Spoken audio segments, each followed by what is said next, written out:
Hello, guys. I'm going to cover a very interesting topic which I believe, in my observation, nobody has covered till date. We know a lot about the glorious life of Srimanta Chhatrapati Shivaji Maharaj, but I have not seen anybody written or anybody talking about his education and learning. So today we are going to refer some old documents erstwhile contemporary to Shivaji Maharaj's life that can throw some light on the way he was trained, educated under the guidance of Rajmata Jizau and Shahaji Raje Bhosle, his father. The places that he visited and the kind of training that he must have undergone is extremely important to understand, because we know the man by his deeds, but this aspect of how he was trained and what kind of learning he got when he was growing up is very essential to understand. That is exactly what I'm trying to share with you today. Let us have a look at it. To start with, when Shivaji Maharaj was 6 years old, he had visited Bijapur, where his father Shahaji Raje was stationed while working with the Adil Shah. So he had got first-hand experience of all the royal courts and the mannerisms, etiquettes that needs to be followed, as well as various positions and hierarchies that are present in the typical royal court. So this was important exposure that he had got when he was very young. Basically, at the age of 6, most of the children will not be able to learn much, but it was the beginning of a very good education and learning that Shivaji Maharaj was supposed to get in the near future. While being at Bijapur, he had learned royal court etiquettes and mannerisms, as well as he had learned about how people are lobbying and how people were working with each other towards gaining their objectives and motives. The second aspect is when Shivaji Maharaj was 9 years old, he was sent to Bengaluru, where his father was stationed again. So Shahaji Maharaj had went from Bijapur to Bangalore on deputation to take care of the region. When Shivaji Maharaj got into ninth year, he was sent to Bengaluru with his mother Jizamata and Dadoji Kondev. Dadoji Kondev was supposed to give the balance sheet or the expense and income records of the Jagir, and since he was going there, Jizamata and Shivaji Maharaj also accompanied him on the advice of Shahaji Raje. So these 3 years were extremely critical. From the age of 9 till the age of 12, Shivaji Maharaj must have undergone a strenuous learning process under the direct supervision of his father Shahaji Raje. We can get multiple references about the things that he must have learned during this period from Shiva Bharat. Unfortunately, there is no other documentation available related to the type of education or the exact learnings that Shivaji Maharaj must have got. So we'll understand. Let us start with the available information from Shiva Bharat. Shiva Bharat says Shivaji Maharaj must have got understanding of Shruti, Smriti, Purane, Raj, Rajniti, Dandaniti, all the Samasta Shastre, Kavya, Ramayan, Vyayam, there is exercise, Vastu Vidya, there is architecture, ग्रह नक्षत्रांची स्थिती आणि वेळा यांचे शास्त्र, गणितशास्त्रे, धनुर्विद्या, archery, सामुद्रिक, oceanic studies, विविध भाषा, multiple languages, अनेक छंद, वृत्ते, सुभाषित, गज, रथ, अश्व यांच्यावर स्वार होणे आणि त्यांची लक्षणे जाणणे, चढणे, ओलांडणे, फिरणे, उडी मारणे या शारीरिक क्रिया या विद्यांमध्ये शिवाजीराजे पारंगत झाले. ते तलवार, धनुष्य, चक्र, भाला, शक्ती ही शस्त्रे वापराव्यास शिकले.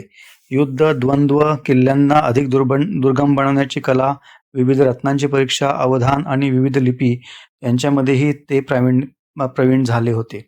So this refers to the learning of ancient Indian literature, including Shruti, Smriti, Purane, Mahabharata, Dandaniti, and all the shastras. Shastra in the sense the holy documents that we have, kavya, poems, and related documentation, epic stories like Ramayana, Mahabharata. Then he was also proficient in exercise, Vastu Vidya, understanding of nakshatras. There is mathematics, then there are multiple sciences, then there is archery, oceanic study. Samudrik Mat actually refers to oceanic study as well as the palmistry. Multiple languages. He also learned to ride elephants, horses, and chariots, and he was proficient in it. The interesting part here is he must have learned to understand the signals that typically animals give once they sense some kind of danger. So that is a very good signal or symptom of the danger that is lurking around us. Understanding these signals can be extremely important while we are fighting with the enemy or we are traveling in unknown regions and areas. Other than this, there are physical activities like jumping, running, and then crossing obstacles, etc. He also was proficient in using weapons like swords and archers and other weapons which were available like chakra, bhala, and patti, etc. He was also proficient in Yuddhaniti, that is art of warfare. Then there is wrestling, then fortifying the forts or the castles. Then gemology, understanding the authenticity of the gems, rubies, diamonds, etc. Then there is interesting aspect of body language, which is basically understanding thoughts of person in front of you by observing his body language and his mannerisms. So these kind of typical basic life skills and the educational facilities that Shivaji Maharaj got to learn. This information is available in Shiva Bharat, and we are referring to the same document to get this information. The second aspect of this is it is mentioned in the Shiva Bharat that after completion of 12th year of age, Shivaji Maharaj was sent back to Pune by Shahji Maharaj in the company of multiple teachers and a lot of money, a lot of counselors, executives, infantry, and a lot of horses, elephants. The important point here is to understand he was sent with known teachers. Vikhyat Adhyapak is what they have used. It is plural of Adhyapak. So there were multiple teachers who were sent from Bengaluru to Pune with Shivaji Maharaj to take care of the remaining studies.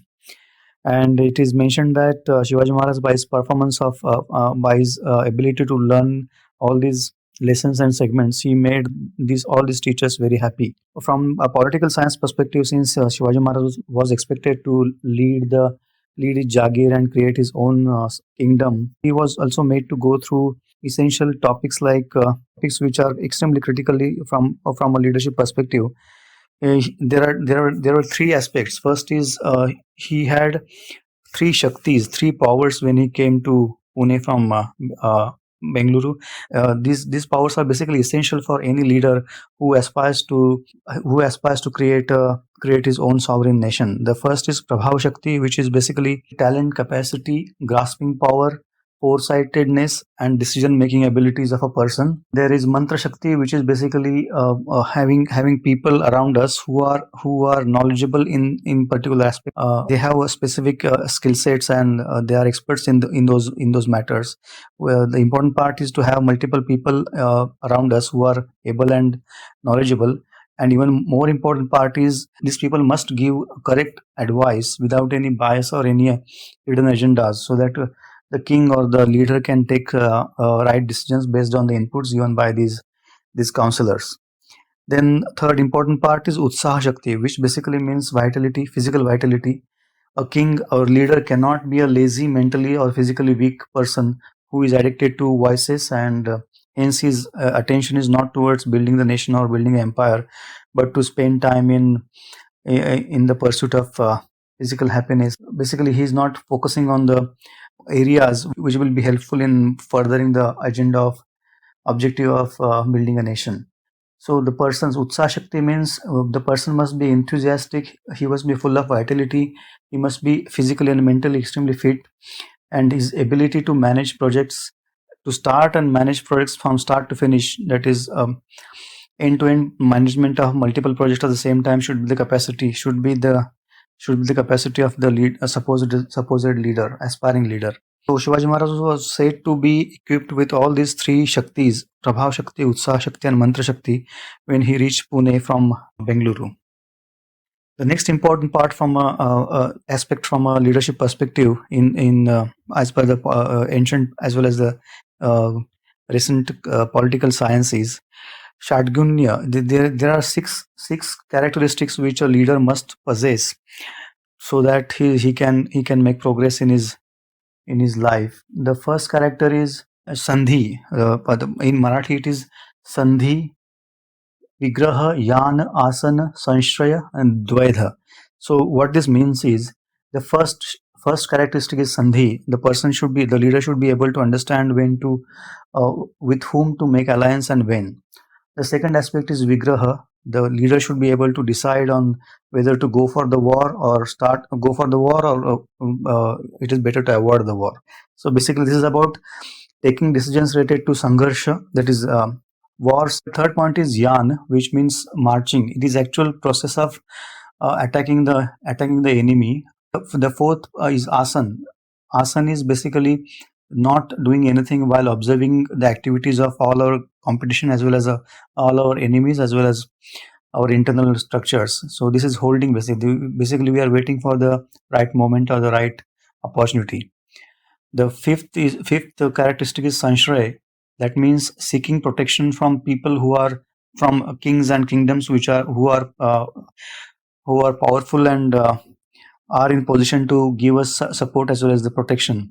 The sixth one is the Dvaitha, which means basically segregating army to take on multiple enemies at the same time. That is one aspect. Segregating an army in order to provide rest to a section of the army is also one of the important points. So basically, Shatgunya, or this characteristics, refers to the decision making processes and the methodologies that a king or a leader can use.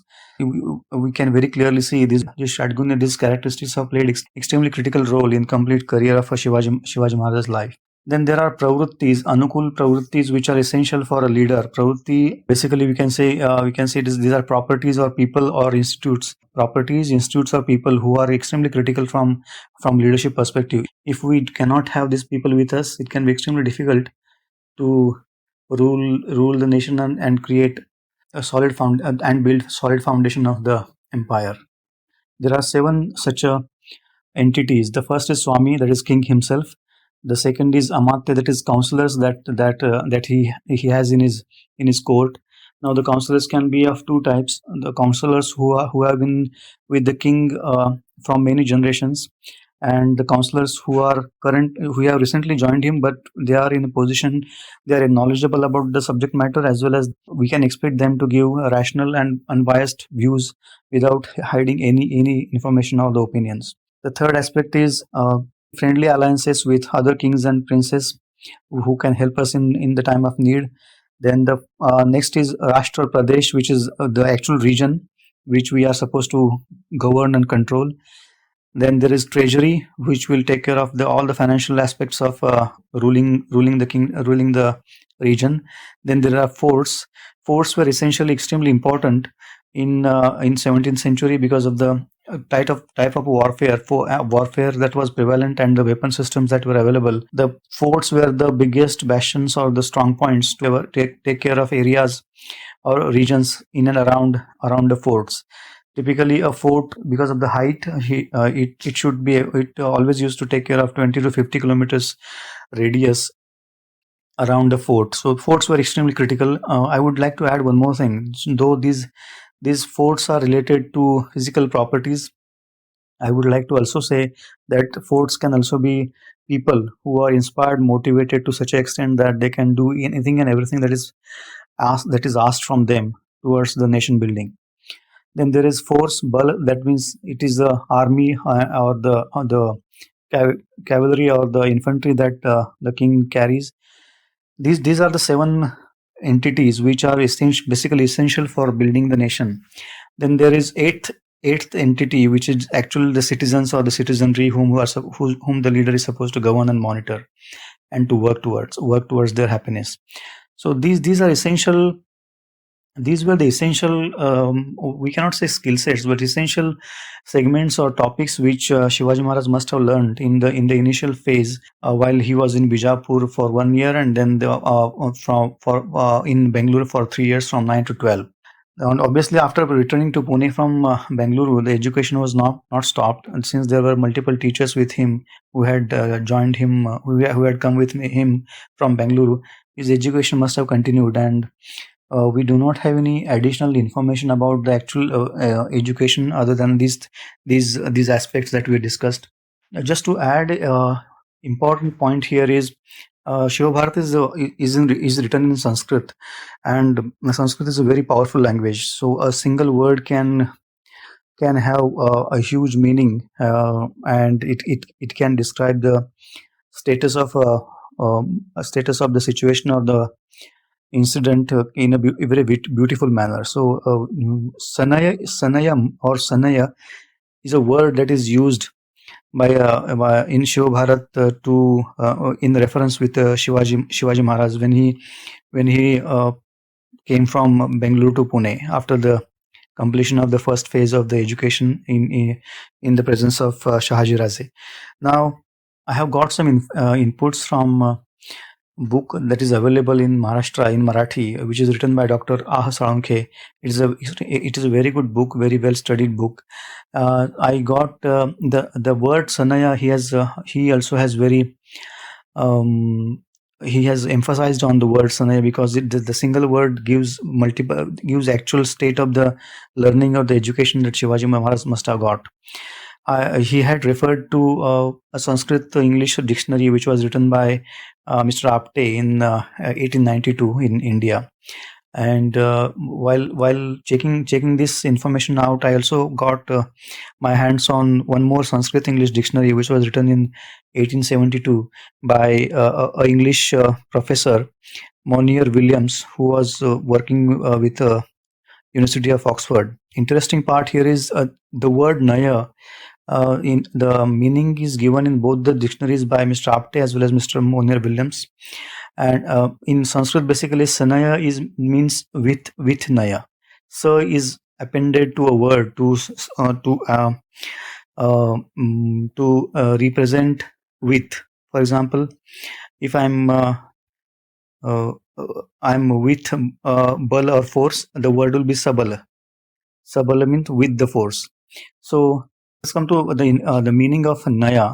As Monier Williams has given, the Naya word in Sanskrit means guiding, leading, directing, managing, manner of conducting oneself, behavior, conduct, course of conduct, way of life, management, prudent conduct of behavior, good management, prudence, reason, polity, policy, political wisdom, state policy, political economy, statesmanship, civil administration, government, any work on policy or political economy, prudence or policy personified as a son of dharma and kriya, plan, design, leading thought, maxim, principle, opinion, system, course, method, philosophical system, the philosophical part of Veda.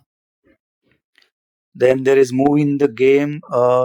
Then leading, guiding, conducting a leaders guide. This is I'm referring from Monier Williams Sanskrit English Dictionary.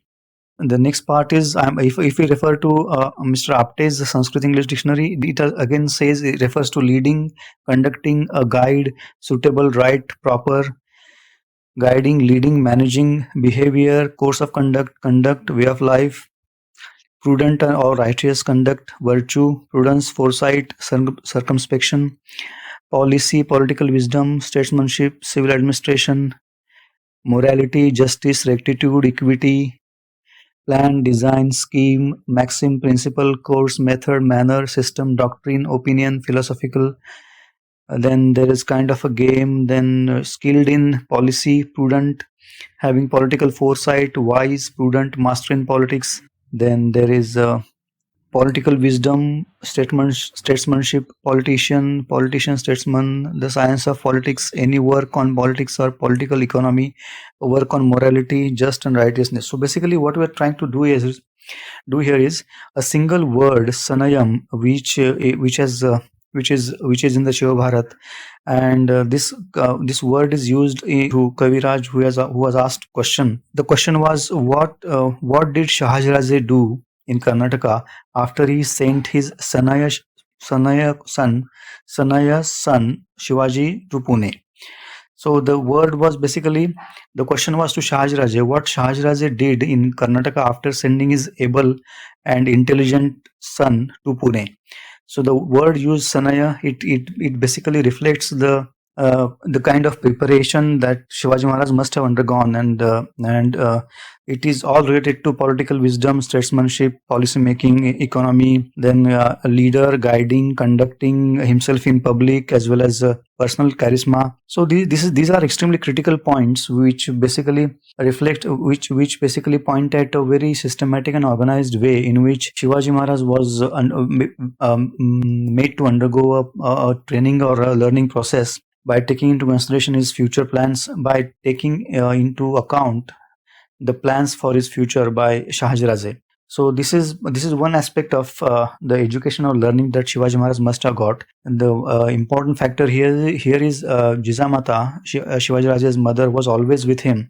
She also was an extremely charismatic and confident leader, and she had learned a lot from her own life experiences as well as from the situation and the surroundings that she had to undergo during the tumultuous year, those difficult years after getting married to Shahajraze, because of the differences between her family, her family and her husband's family. There were multiple aspects which were playing at the same time in the case of Shivaji Maharaj. Fortunately, all these aspects and situations helped him understand various aspects of life in a better way at such a young age, which certainly made him a more mature and more learned, more knowledgeable person that he kept on building his foundation on.